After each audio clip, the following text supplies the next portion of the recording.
Some people say that Ordinana promotes fear because of taboos and sacrifices. Do you think that is true? Thank you for that question. The truth of the matter, more one thing you will conquer once you become an ordinary adherent is fear. If you have not conquered fear, believe in me, you have just started. Yes.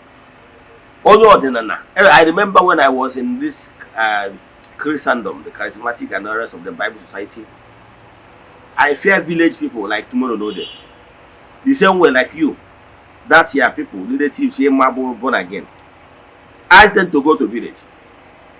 They will not like to wine and dine with village people. You know why? They are afraid. Now get poison. They are afraid. Now get mehanka or mehanka also. That is fear.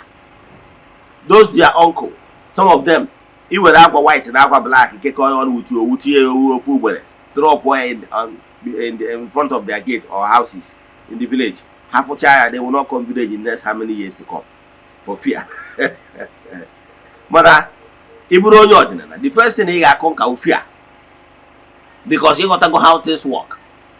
Mother, no, bro, just young. Keta, no, ordinary. And be the meeting woman now, word and torch. A booty here, some year. Maka, what do you have? I am Oku Gamit. You don't want to be a member. Enjoy it. Magana e activate to go the inner beings. The spirit of discernment is there. Your guys are there to minister to you when to eat and not when not to eat. So what I'm telling you that evil spirituality is not evil. Sacrifice is not evil.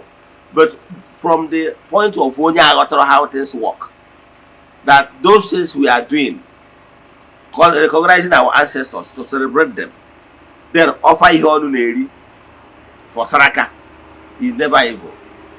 So man to a novice, Oga Futia, Nana Boku Ajom, or not, because what you don't know remains a mystery to you and not to all.